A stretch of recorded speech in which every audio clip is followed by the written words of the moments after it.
Welcome back to the Mentored Show, which offers quick lessons packaged within minisodes for busy founders and startup leaders like you. I am Adel, and I'm being mentored live and unscripted by Ed, who's built, sold, turned around, and scaled startups all the way to the New York Stock Exchange. He's based in the US, a developed economy, and I'm based in Dubai, a hub within an emerging economy, and we compare notes. This is real talk, no scripts, no theory. Let's get into it. From the founder's point of view, this is very educational, and at least being aware of when to say, you know what, it's the issue is with me, it's not with the team or the investors or the company. I need to find a solution and be open about it, either to have a discussion with the board, I'm assuming, or with the chairman of the company, and then take their advice. What's the usual process? There's another concept, Adel, that I'd encourage entrepreneurs to fully embrace, and that is a business and the success of a business is entirely dependent on the people in the business, the founders, the employees, the investors. And if we're going to measure the success of a business based on its revenue growth and its profitability, there's a corollary to the human being, right? The person is also growing. The CEO is growing. The executive team is growing. The employees, all the way down to the office secretary, is growing. And if people aren't growing and changing and keeping pace with the growth and change in a business, you have to make some changes. You have to make some changes to the personnel. And I think one of the biggest fallacies and highest risk factors in business today, presuming that just because you founded the company, that you will be there through the entire life of the company. I'm not saying that can't happen, by the way. That can certainly happen. There are examples of the Mark Zuckerbergs and the Bill Gateses of the world that founded these massive organizations. But even Bill Gates left at some point, and Bill Gates gave the helm to Steve Ballmer, and Steve Ballmer gave the helm to the current Microsoft CEO. Same with Google. Larry Page, Sergey Brin gave the helm to Eric Schmidt, gave the helm to the current CEO of Google. So there's many examples of growth where the founder took the business to incredible heights of growth and profitability, but still there came a time when they stepped away. So these comments about growth and profitability apply not just to the business entity, it applies to the people in it, including the founders. And you mentioned the fallacies. So I'm assuming it's all triggered by the biases of the founders and the leaders, because one thing also I noticed in our culture here, which is, I think it's common in the Asian culture, Asia, Middle East, and maybe Africa, people don't like to confront the CEO. And if they confront the CEO, even in private, they could be targeted and even lose their jobs. I'm sure there is advice both for the leaders around the CEO and the CEO as well to avoid such situations, especially to overcome these cultural constraints that we have. I think you've hit on a really important human behavior, which is the concept of hierarchy. And I think that in a lot of cultures, and the US is not immune from this, we still certainly have this. The founder of a company is considered the very top of the pyramid, right? That's a very classical, hierarchical command and control business model, operating model, social model. What technology has taught us is that you get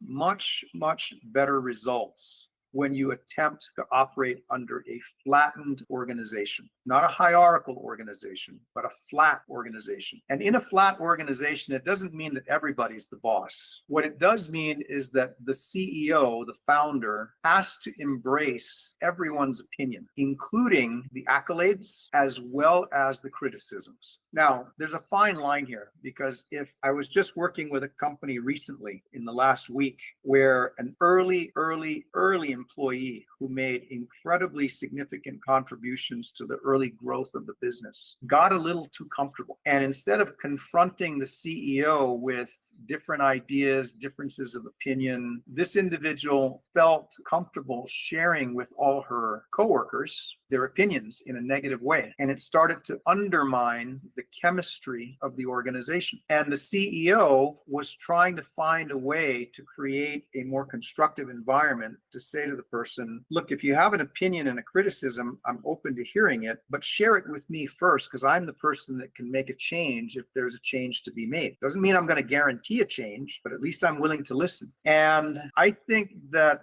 the early employee was just so comfortable stirring up the emotional stew that they were unable to say, let me collect my thoughts. Here are the top 3 things that I think we could do differently that would make the business better. It was all about power and recognition and control. Well, if you want power, recognition, and control, go start your own business. And then you're going to run into these same problems and you're not going to like it when it's done back to you. But most people don't think that way, right? So they play the game, they're passive aggressive, they don't say something respectful to the CEO. They're also not willing to be wrong. You might not have all of the information that led up to a decision. Go find out what that might be. And look, if you work for a company where the information and the decision making is held very close to the vest of the CEO, you might ask yourself, is this the environment I want to work in?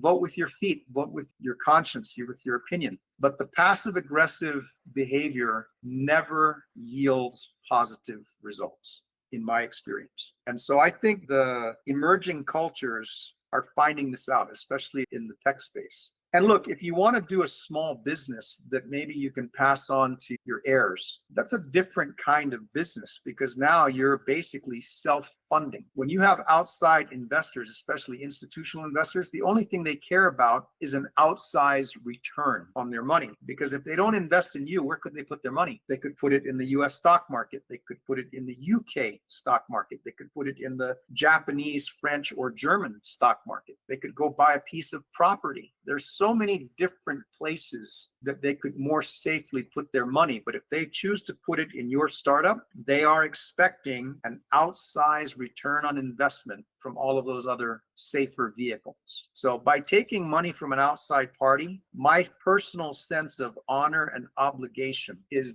very high to do the right thing for that investor.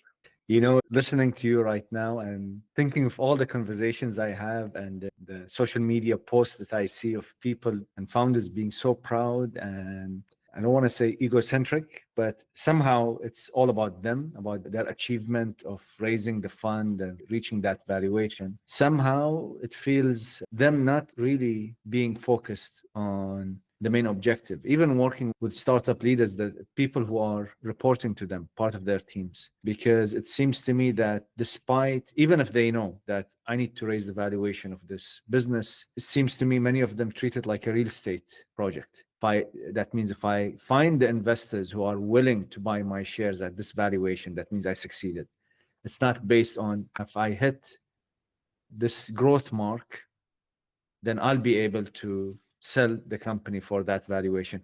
I might be wrong. I'm just sharing some thoughts here. If you can recognize some patterns that you've seen or by certain types of entrepreneurs or in industries or in certain markets as well.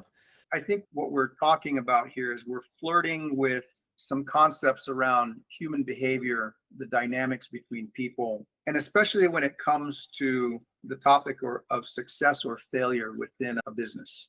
I think what I would do is leave the entrepreneur with this thought. This was a bit of advice given to me by a mentor 40 years ago, and it's as fresh in my mind today as it was back then. And my mentor said to me, when things go well, share the success with everybody, because if it wasn't for them, you wouldn't be here, the business wouldn't be here.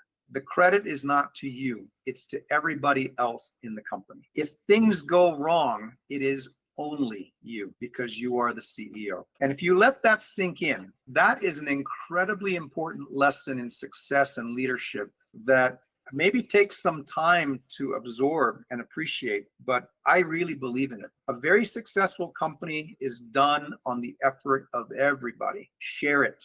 Give credit to everybody except yourself as CEO. But when it fails, it is only on you, because you have the final say so. And if every entrepreneur could embrace that, I actually think we'd see a lot more successful companies, because it does take a team. And there's no letter I in the word team. That's where that old saying comes from. Yeah. Thank you, Ed. Thank you. That's it for this minisode. Big thanks to Ed and to all of you for tuning in. If this sparked something, hit subscribe so you don't miss the next one. And make sure you share it within your network. Got a question for Ed? Drop it within the comments. See you next time.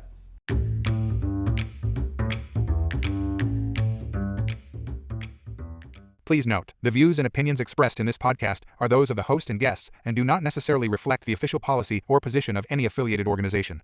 The content provided is for informational purposes only and should not be considered as professional advice. We encourage listeners to conduct their own research and consult with relevant professionals before making any business or career decisions.